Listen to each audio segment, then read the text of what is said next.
Welcome to episode 1 of our brand new Discovery Point podcast, The Blizzard. This will be our space to share stories, both historic and new, connected to all things RRS Discovery. We'll have guests joining us and we'll talk to the team restoring the ship and even more.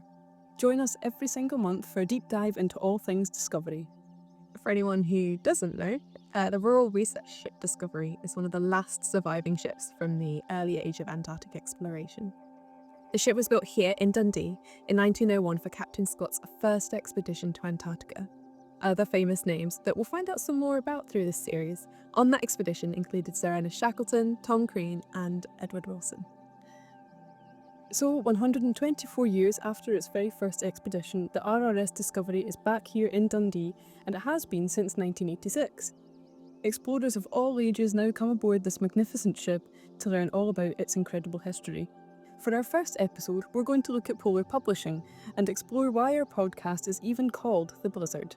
So, grab a cup of Hoosh, cocoa or something less Antarctic-y and get settled in.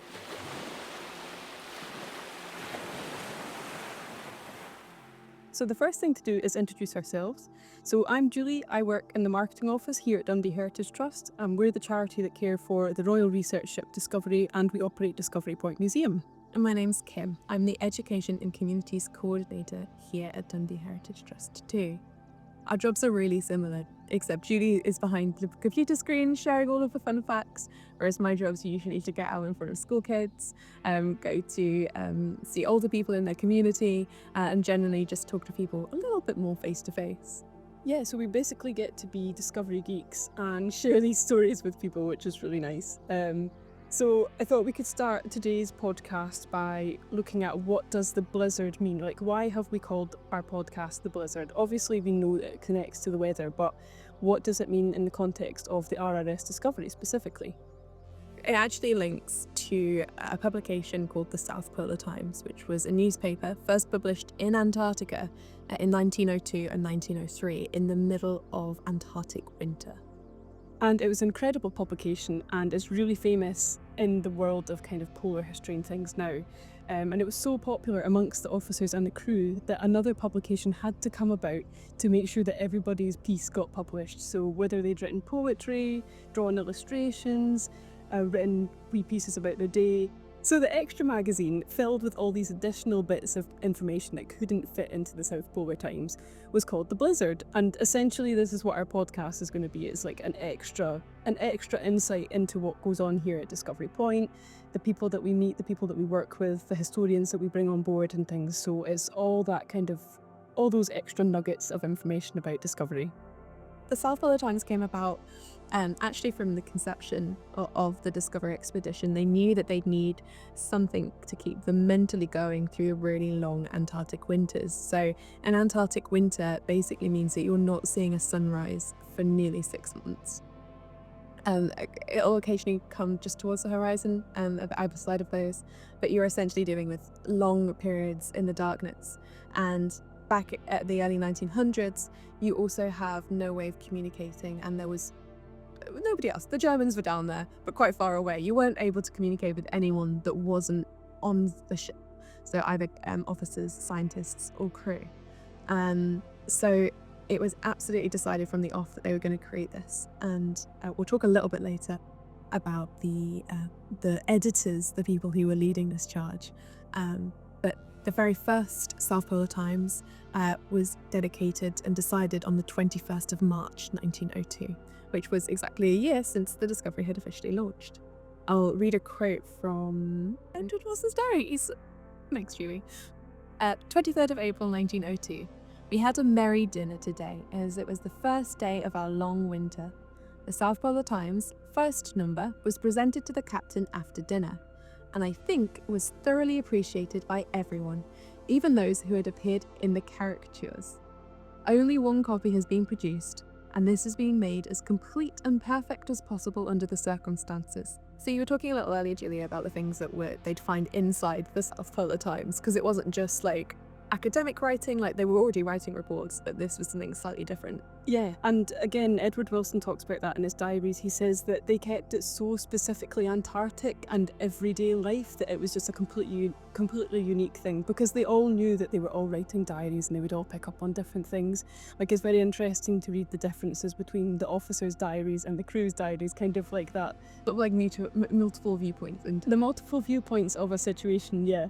Whereas the South Polar Times, it was kind of where everyone came together. So as you say, like earlier, there was caricatures, so they would have drawn each other. So we now have these on wine bottles in Discovery Point, and we serve them at our wardroom dinners and things. So we've kind of taken elements from the South Polar Times and have dotted it throughout what we do, which is really nice. They also would have had watercolour paintings by Edward Wilson. Scott wrote that one of the best things that Wilson spends his time doing, and what he dedicates so much of his time to doing, is these watercolour paintings, and how nice it is that they're included in the South Polar Times for a bigger audience. And they would have had weather reports, essays, observations of each other, and daily life as well. So my favourite is this cartoon of the cats where they're like, who ate the sardines? And it's just them sat on the piano stool. It's so cute. And I think it's that sort of like the lack of censorship that they had, because I think even though they'd hoped that it would get published, it realistically, well, for all they knew, was going to stay on the ship. So they were able to be quite honest. Then talk about how difficult it was as well, to get through those long winter months. And because of so much of what they were doing was like, it was pioneering and groundbreaking, you know, they were the first people to kind of discover that Antarctica was a continent and things, so they wouldn't have known how much of that, as you say, how much of that information would be of interest to people back home, or how much would be published, and like what photographs that they'd taken would be published. And there's amazing stories even about that we'll maybe explore later in a different podcast, about colour photography being taken on Discovery and things, but that was never even published afterwards, so you could never really tell what would be observed by audiences back home when you got there.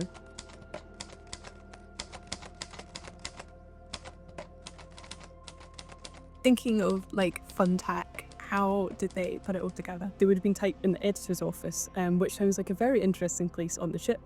Ernest Shackleton was the very first editor of the South Polar Times, and he and Edward Wilson set up an editor's office in one of the ship's holds. And again, Wilson described about how him and Shackleton, they built up all the different cases and things that they had. They had cases of raisins and chocolates in there, and they kind of set it all about where there was a case that would hold his typewriter, and there'd be cases that they'd sit on and things. But it was a very exclusive space. So at one end of the hold was Shackleton with his typewriter, and connected to the other end by a piece of rope was the door.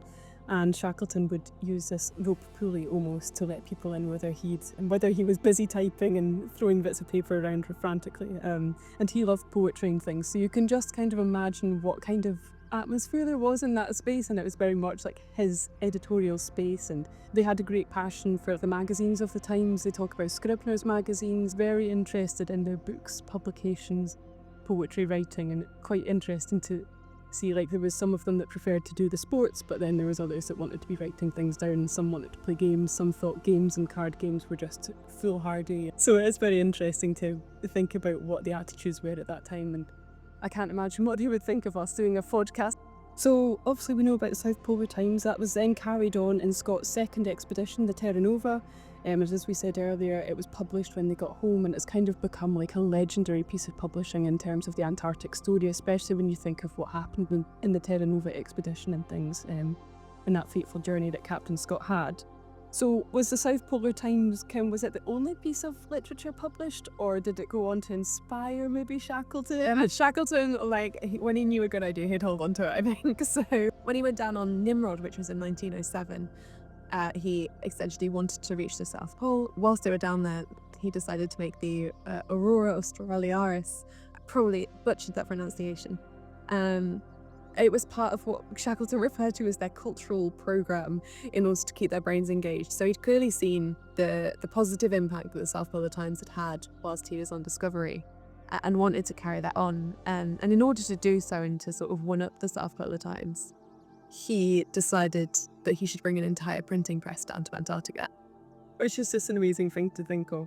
And when you look at the Aurora Australis, it's so different in the South Polar Times in the way that it looks. So the covers, when you open them up, they're all, you can see it's been crates, and that's kind of how there was only about 100 copies produced when they got back, and they were given out to, say, people that had sponsored the expedition and whatnot. But that's how you kind of distinguish them all now, is what crate has yours been made out of. So the one that we have in our collections looks like it's come from a soap crate, and then there's other ones that have come from peas and things like this. So that's kind of, they're not really numbered as such, it's more what crate was used to make yours, which is really nice. And again, it's kind of got the same contents. It's illustrations, weather reports, wee notes about what people have done in the day, some humour about the different crew members and things like this as well. And there's been a lot of different editions of that published throughout the years. You can get ones that were published in the 1980s and things as well. So if you want to see what it's like inside,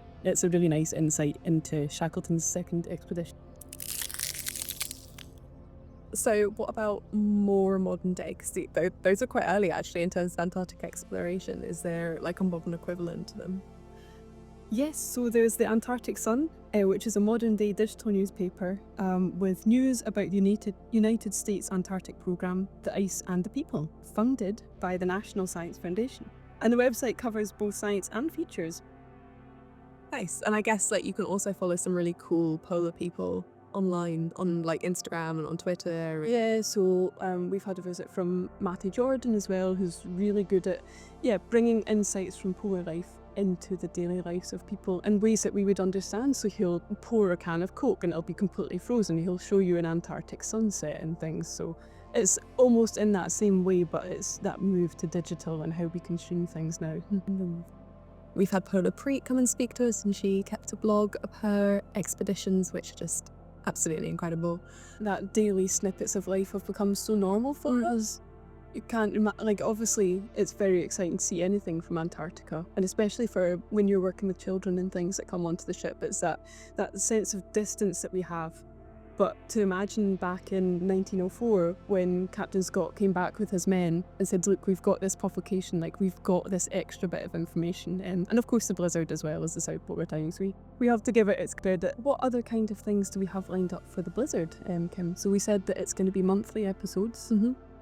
So one of my favourite interviews that we've sadly pre-recorded definitely has to be with Aidan Dooley. So Aidan, we brought in to do a one-man show about Tom Crean, which he's been doing for years. So I actually got to chat to him on the ship when he came and visited us. We spoke about Tom Crean himself and why perhaps he wasn't well known or respected for quite a long time, but now is maybe having his time in the sun. And we also talk about the format that he chooses. So why a one-man show, why live theatre, like what impact does that have when we're telling these stories? So I think part of what we're wanting to do is also talk to creative people about why their medium tells the story as well, whatever it is that they do. Yep. But do let us know in the comments if you have any ideas of what you would like to hear on the podcast, if you've got any burning questions for us. Obviously we've got a lot of exciting things happening on RRS Discovery just now. So this year marks 100 years since the ship was designated a Royal Research Ship. She was the very first Royal Research Ship in the UK. And we're also undertaking a huge conservation programme where we're addressing some of the historic timbers, repairing them. We're finding original wood from 1901. We've got incredible wood from 1916, which we'll also talk about in a future episode. We're teasing so much. But yeah, thank you very much for listening. We'll be back with another episode next month. And in the meantime, remember you can come and visit us here at the Royal Research Ship Discovery in Dundee. Your ticket comes as an annual pass. You can come back again and again and again. You can walk in the footsteps of Captain Scott, learn all the stories, look at the oceanographic and scientific research that Discovery went on to do.